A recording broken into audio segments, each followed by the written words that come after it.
Reka nongere ngusuhuze ngo ikaze. Iyi ni KTV News kugezaho amakuru ingeri zose. Reka nongere nkubitse ko kuri ubu ndetse n'ubutaha aya ariyo mahitamo yawe meza. Mu ntambara iri guca ibintu muri Repubulika ya Demokarasi ya Kongo, by'umwihariko muri Kivu y'Amajyaruguru ahagana i Goma, hakomeje kugenda hagaragara urujya n'uruza rw'abantu ruri kugenda ruhunga iki gihugu. Amahitamo meza no guhungira mu Rwanda birakomeye cyane. Rero Repubulika ya Demokarasi ya Kongo irasumbirijwe cyane n'ibibazo by'intambara ikomeje guhuza ingabo za leta FARDC ndetse n'umutwe wa M23.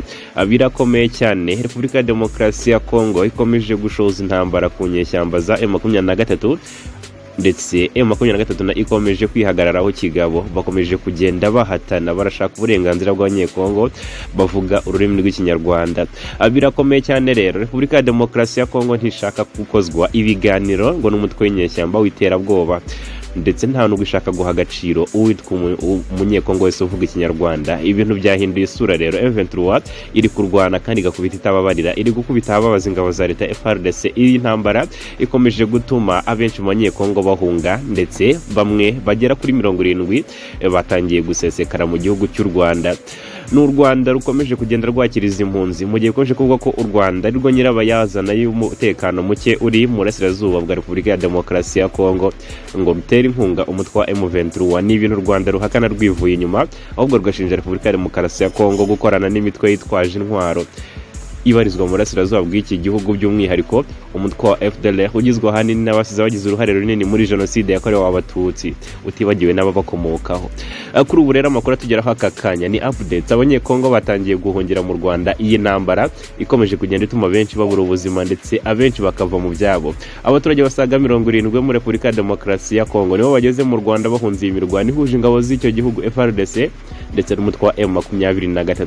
Amakuru yizewe atugeraho nuko abo baturage binjire mu mirenge ya Bugeshi na Busasamana, ni mu karere ka Rubavu, ku gicamunsi cyo kuri iki cyumweru tariki ya 13 Ugushyingo 2022. Umunyamabanga nshingwabikorwa w'umurenge wa Busasamana Mvano Nsabimana Etienne mu kiganiro kigufi yagiranye n'Igihe ko yavuze ko impunzi ziri kwakirwa neza. Uyu muyobozi w'umusigire w'umurenge wa Bugeshi Senyoni Jean Pierre nawe yemeje ko hari impunzi batangiye kwakira nubwo yirinze kugira byinshi atangaza. Hashize kandi iminsi hari imirwano hagati ya FARDC n'umutwe wa M23 ni muri Kivu y'Amajyaruguru, aho uwo mutwe ukomeje kwigarurira uduce dutandukanye twose, ndetse biranavugwa ko uri mu birometero bike cyane uvuye mu mujyi wa Goma. Bikomeje kugenda bikomera cyane. Imirwano yubuye mu cyumweru gishize ubwo leta ya Repubulika ya Demokarasi ya Kongo yahinduraga umuvuno igakoresha intwaro ziremereye cyane zirimo n'indege ngo ibashe kwirukana uwo mutwe mu duce wafashe. Murabyibuka ibitero by'indege byagabwe n'ingabo za Repubulika ya Demokarasi ya Kongo, indege zo mu bwoko bwa Sukhoi 25, zimwe mu ndege zikomeye cyane zirasa kure kandi zirasa ibibombe biremereye. Zimwe mu ndege iki gihugu cya Kongo cyahawe n'igihugu cy'Uburusiya. Bikaba bikomeje kugerwa ko izi ndege zanaguzwe mu buryo bwa occasion.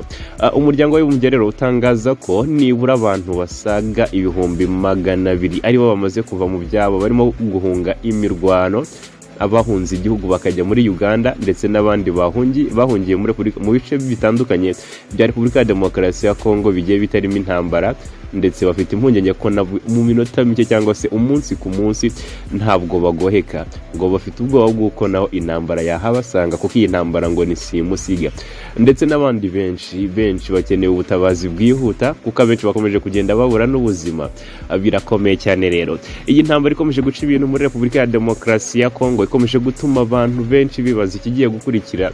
Mu gihe umujyi wa Goma waba utarafatwa n'inyeshyamba za M23, haribazwa mu gihe uyu mujyi waba utarafatwa n'inyeshyamba za M23 hakomeje kugenda habura amahoro. Bakibaza noneho zihageze uko byagenda.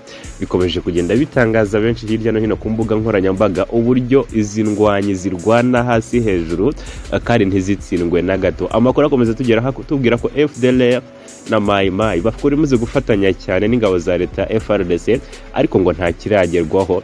Bikaba bikomeye cyane rero ngo M23 ikomeje kugenda yica abasirikare benshi, ndetse abandi bafata miri. Ngira ngo marabyuka ko ejo bundi hashize ku munsi wabanjirije uwejo M23 yari yaraye yigaruriye ibifaru bikomeye cyane karundura. Ntabwo koroha byoroshye ndetse ntibiteze no koroha, ahubwo gukomera byo wavuga ko bizanarushaho. Birakomeye cyane biri kubera muri Kivu y'Amajyaruguru, ibikomeje gutangarizwayo birakomeye cyane, aho umwe mu babirigi bakomeye cyane muri aka gace, utuye muri aka gace, ushinzweyo ibijyanye na pariki ya Virunga, akomeje kugenda atangaza byinshi ndetse ahanye umuburo abatuye Goma, aho ababwiye ati mukusanye ibiryo bizabatunga icyumweru ndetse mukusanye n'ibizakenerwa mu gihe cy'icyumweru, mutangire mucaginga amatoshi yanyu, mucaginga amatelefone yanyu, kuko mugiye kuba mu mwijima byibuze mu gihe kitangana kitari hasi y'icyumweru. Yatanze impuruza avuga ko bitarenze iminsi 8 M23 ishobora kuza kuba yafashe umujyi wa Goma nyuma yo kumva imirindi ya M23 hafi y'umujyi wa Goma mu birometero bisaga 20 uvuye muri uyu mujyi. Umubirigi yitwa Emmanuel de Merode ukuriye pariki ya Virunga akaba yatanze impuruza rero ko bitarenze iminsi 8 rwose M23 ishobora kuba yafashe umujyi wa Goma. Abasesenguzi bakomeje kugenda bavuga ko bishobora kuba ari byo, kuko uyu mugabo avuga make kandi ibyo avuze aravuga ari kijyana.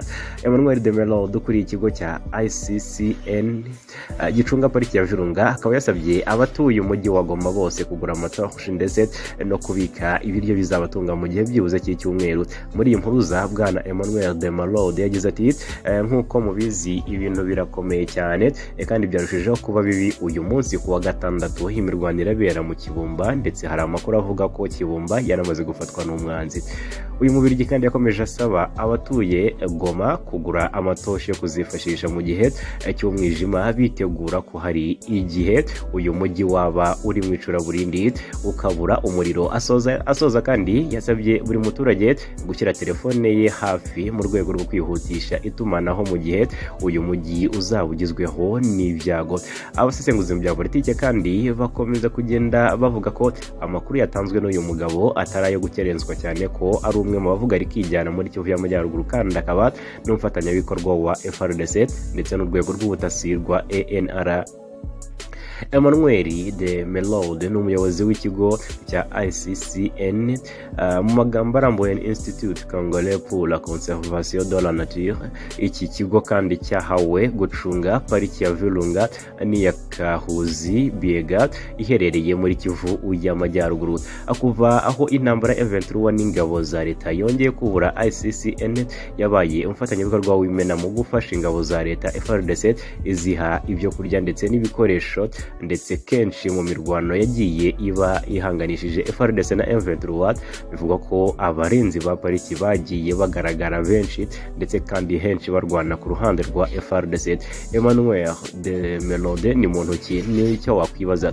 Emmanuel de Merode yavukiye i Carthage, ni muri Tunisia, si umubyara n'umubirigi naho nyina ni umunyatunisiakazi. Emmanuel de Merode ni umuhungu wa kabiri wa Charles Guillaume igikomangoma de Merode n'umwamikazi Hedwige Marie de Ligne ndetse la Tremoille. Ababyeyi be kandi nabo mu miryango ibiri y'amateka y'ububirigi kuva kera cyane kandi akomeye. Inzu ya Merode la Ligne ukomoka mu muryango wa Felix Cour de Merode wabaye umuyobozi wa gisirikare mu gihe cy'impinduramatwara y'ababirigi y'umwaka w'1830, wagize uruhare kandi mu gushyiraho amategeko ya mbere y'ababirigi.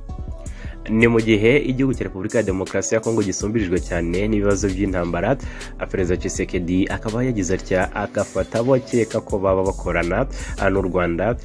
Ibiro bye bikaba byatangaje ko batangiye no gufungwa. Kuri ubu babiri bamaze gushyirwa mu gihome.